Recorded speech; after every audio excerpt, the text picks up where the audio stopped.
Most change doesn't begin with a plan. It begins with discomfort, that quiet, persistent feeling that something isn't quite right, even when everyone else has learned to live with it.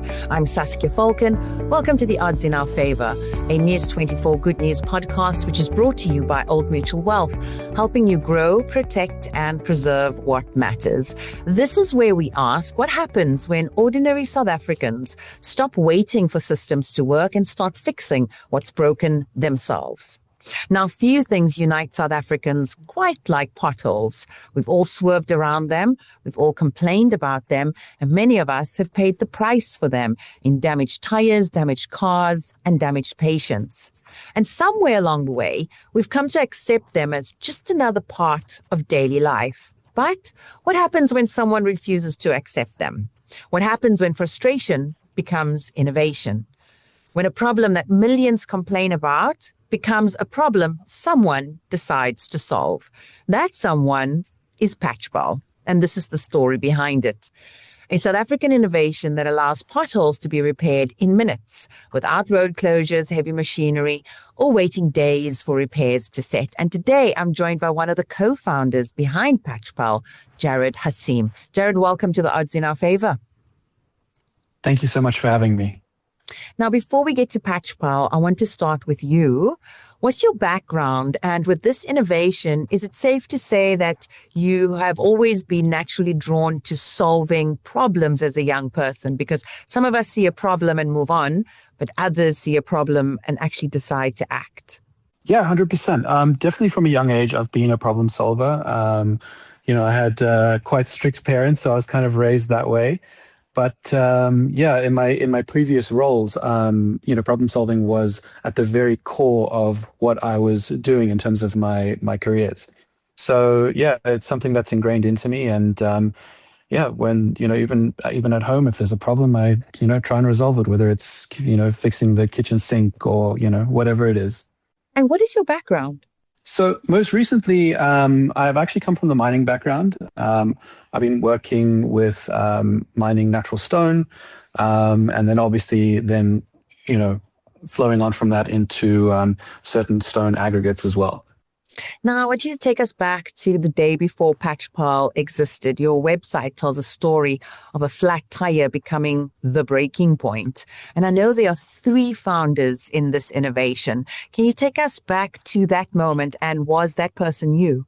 It was kind of all of us. We had all been through the exact same story, and not once or twice, a few times. And it got to the point where, how many tires and rims and how expensive is it to keep replacing them and repairing them. And it was in all of our households. And we then tried to, we got frustrated and went to builders and bought a bag of asphalt and thought, okay, cool, let's do this. And the process turned out to be so crazy. We learned that we had to do all of these additional steps, and it was going to cost way more than just the bag of asphalt. I said, you know what? It's 2024 at that stage. Surely there's the technology to, there's got to be an easier way. And, one of those co-founders in that conversation is a chemical engineer. So we started to have that discussion, and obviously, over the course of a couple of years, we ended up with Patchball in its current form. Now, tell us about you and your 2 co-founders. It's Carl Lee and Zachariah Adamji. How did you guys meet, and what makes the 3 of you such a good innovation team? Yeah, so Zach actually is my brother-in-law. He is a chemical engineer. And when it came to Carl, we actually both worked for the same mining company. So in doing so, we got together for games of paddle, and, we had a social relationship as well. And what makes you guys such a good innovation team? I think that we're all inherently problem solvers. When it comes to Carl, he's in that AI space. He's built our app, he's built our website, and he constantly looks for these, little niggly things that we have at the business to solve. And similarly, Zach is the same when it came to all of these problems, when it came to the pothole repair space. We had a list of things that we needed to tick off, and we'd tick off one problem with it, and 2 would pop up, and he was very good at managing that. Now, I want you to tell us, for listeners who might not have actually seen Patch Pearl in action, just explain what is it and what makes it different, because traditional pothole repair can be quite disruptive, it can be quite expensive and time consuming, but you guys changed something. So just share with the listeners, what is Patch Pearl and why is it so unique? So we looked at that whole process of repairing a pothole and doing it properly. I mean, obviously you want something to last more than a couple of weeks. And in that process, it was really, really convoluted. You know, you have to square off the pothole, you have to level it and tamp it down. You have to have additional adhesives, you know, your tack coats and your primers and your binders. So those are all the problems that we wanted to solve. And what we've ended up doing is shifting our focus from an adhesive-based solution to a physics-based solution. And how this works is we've got these biodegradable mesh bags that have a specially engineered asphalt. It is a type of cold mix asphalt. And when you drop these bags into a pothole and you compact by driving over it, that's part of what we wanted. We wanted it to be really easy. And so when you drive over it, all of our little aggregates, they have sort of like an aggregate interlock system. So all, using physics rather than glues, it then locks into place, and it locks into the edges of the pothole and locks into each other.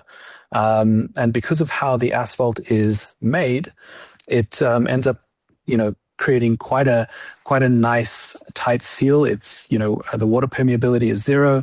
Its moisture resistance is incredibly high. You're looking at 95% after exposure to water, whereas, your industry benchmark is 80%. And because of that asphalt as well, because of the way it's been engineered, you lose 3 mils every 20,000 passes compared to the industry benchmark of 12.5 mils. But then the other really, really cool thing about it is how this mesh bag works. We actually have to 3D print them because, one, they're biodegradable, but two, we had to design the weave.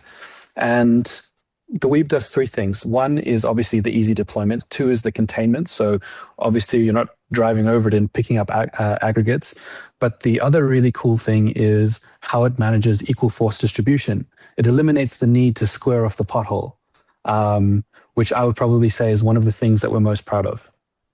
I mean, that sounds like quite the innovation then, going from something that's adhesive-based to physics-based. I want you to take us back to that point a little bit, because I'm assuming that this happened kind of while you guys were still ideating. So to go from that and then how it actually becomes this amazing innovation to potentially what could be a business, was that all quite seamless? No, it took a long time to sort of unlearn what we thought we knew about cold mix and how it performs. We had to go through the pain points of a normal repair several times before we shifted our focus. And it wasn't just the three of us. We also had another couple of engineers across different disciplines, a geotechnical engineer and a civil engineer work with us to end up where we are today. At the time, did you guys understand that what you were doing was deeper than just road maintenance and pothole repair? Because it strikes me you guys all have wonderful information and specialized information coming from different spaces, but you weren't necessarily in that industry. Yeah, correct. It's something that again, we just wanted to solve a problem to begin with. But then as the process went on and as, the first 3 months and then 6 months and then 9 months, it kind of snowballed into what it is today. It was never really something that we thought of, creating this Africa-wide solution. We just wanted to create something simple and easy. Over the course of 2 years, 2.5 years now, it snowballed into what it is. I want to ask you a question because essentially you would have then been a startup. I want to ask you a question about those kinds of development costs. I mean, were you guys ideating and then you created Patch Pearl once you had the product that you thought you could take to market? Or is this something that you first created the startup or the business entity? And then how did you guys actually float your development costs? Well, thankfully, we're all in our own, I suppose, disciplines, reasonably successful. So we this stage, or at that stage, we were self-funded, and we put in our own, savings, and I sold a few things that maybe I didn't need, to sort of to help with these development costs. And at the beginning, we only realized, once we had a winning product, that it could be commercialized. So the idea was, let's create something first and then look at what potentially a business could look around it, because obviously there are certain laws and certain standards that you have to adhere to with something else. And do you remember that moment when you guys realized, hey, this is potentially something that has legs and can scale? Yes, I do. I can't remember where Carl was, but it was Zach and myself, and we were looking at one of the field tests. It had been in there for about a month, and we were busy stamping on it and just in disbelief as to how it performed so well. That was the first point, and then the next point was when we had our lab results returned to us, and we looked at those lab results, and we were a little bit dumbfounded that we've actually created something that far surpassed our own expectations.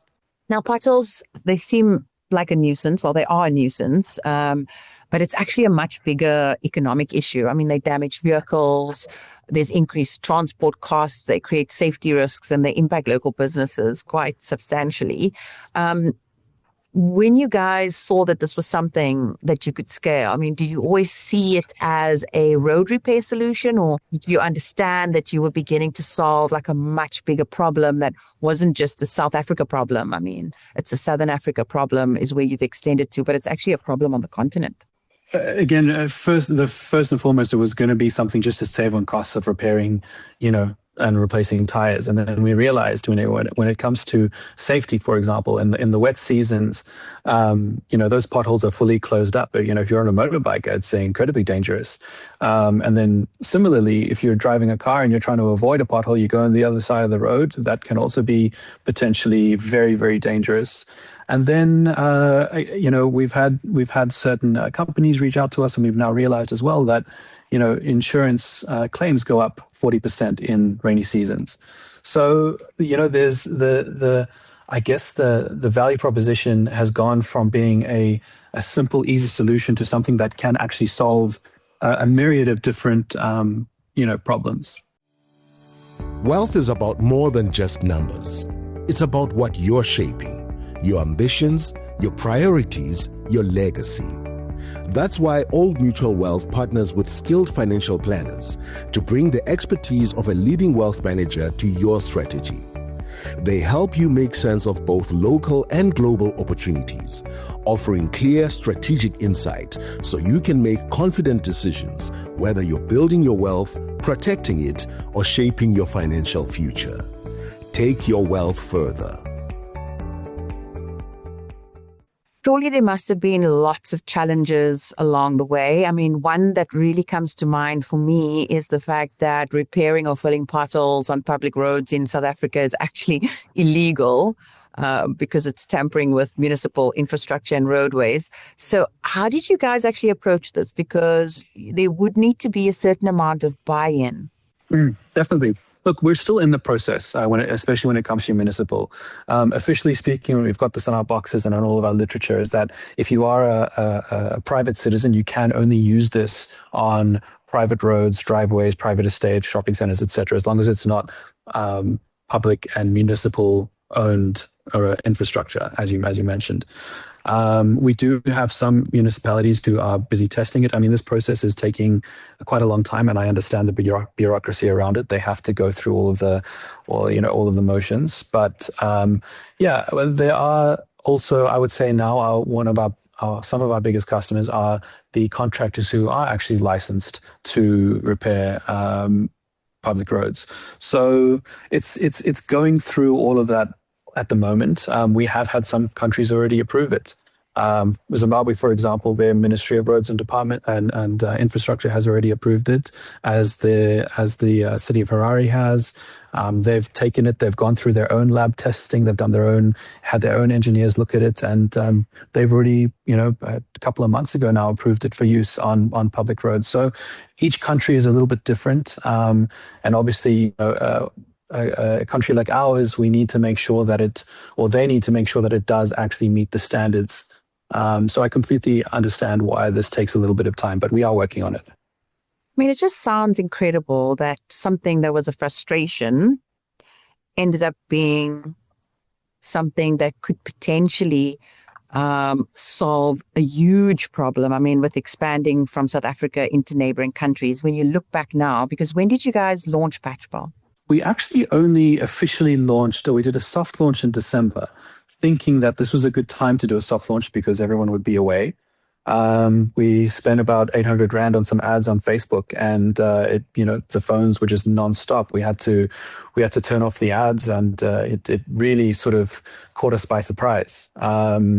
So for a very young business, we've seen astronomical interest, especially considering now it's 6 months old, and we're already at capacity and have a lead time of 4 weeks.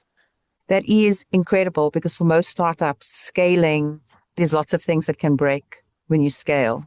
Yeah. How are you guys preparing yourselves to meet this need and this demand?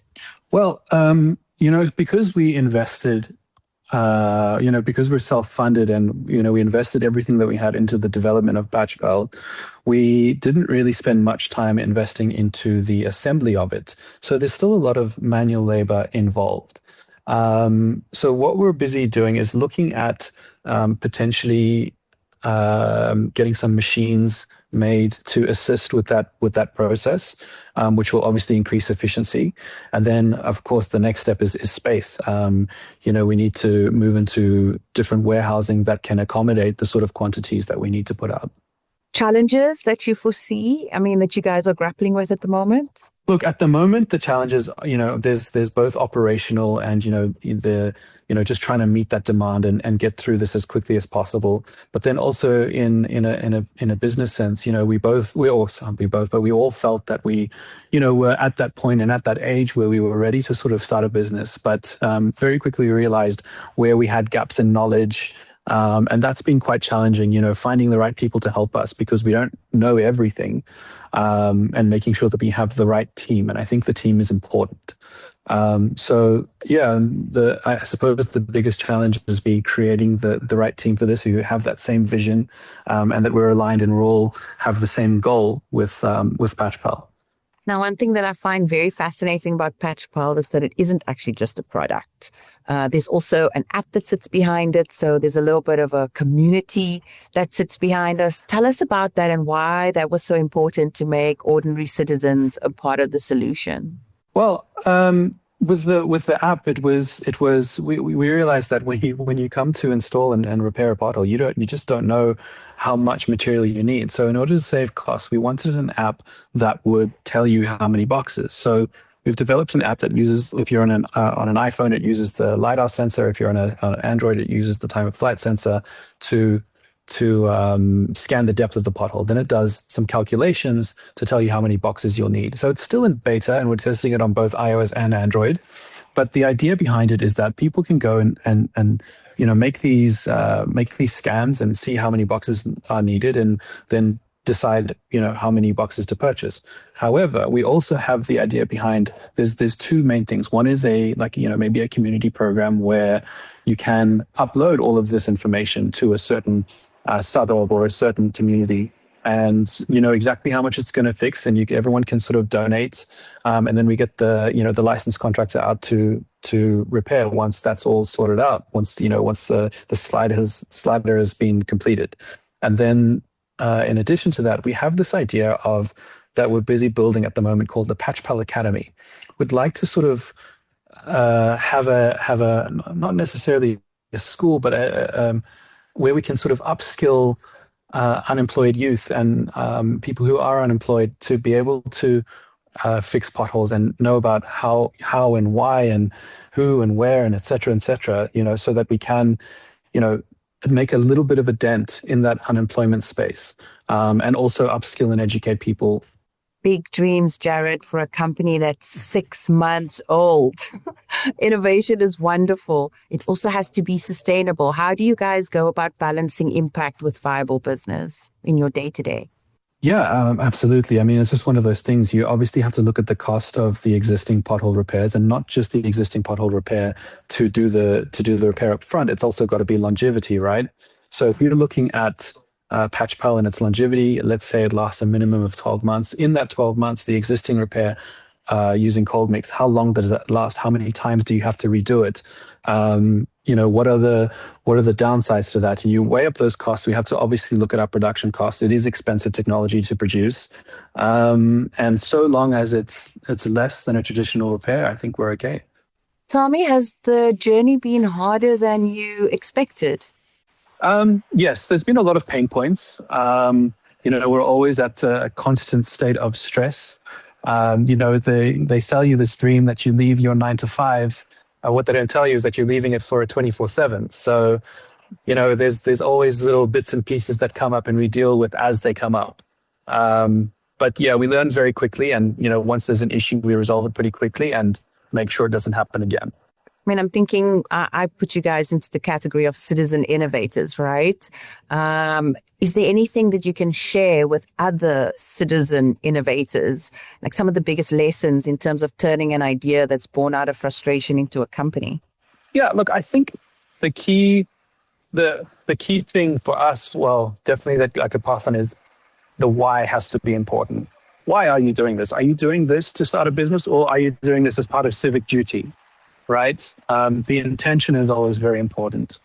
And then it's a case of making sure that you identify that's something that's gonna see, that you can see through, that has legs, that something that you're not going to give up on.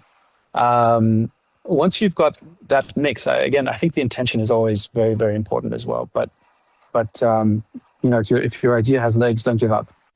When you look ahead, what excites you most? It's definitely the Patch Pal Academy. Because the Patch Pal Academy, again, solves more problems. But it's also something that, I touched on something called, that civic duty before. And I think that the Patch Pal Academy is something that I'm really excited about because, it ultimately helps people, by way of upskilling and also employment. Where does the sense of civic duty come from? And I mean, what would you say to other South Africans in terms of trying to light that fire within them? Yeah, look, it's very easy to get upset at municipalities and government for, not doing essentially what we pay for. We're giving up little chunks of our lives for a paycheck, and we pay tax out of that, and we expect certain standards, right? But at the end of the day, it's the same as picking up litter. If you see litter and you pick it up because you have a sense of pride, it's the same thing. I mean, we have to have pride for our country, and I think it's important to do our part, where our government fails us. Jared, thank you so much for joining us on The Odds in Our Favor. Patch Pal isn't just a story about potholes or road repair. It's a story about what happens when ordinary people stop accepting a problem as permanent and decide to solve it themselves. A daily frustration that became a catalyst for action, because this is what citizen innovation really looks like. People becoming builders of the systems that they rely on, not waiting for perfect infrastructure, but participating in fixing what matters. And in doing so, Patch Pal reminds us that infrastructure is not abstract. It's a lived experience. It shapes safety, it shapes access and opportunity, and that every repair is more than a patch in the road. It's a signal that agency still belongs to the people who feel the problem first, and that progress isn't always coming from the top down. Sometimes it starts with someone deciding this doesn't have to stay broken. To get involved or to follow their story, you can head to patchpal.co.za.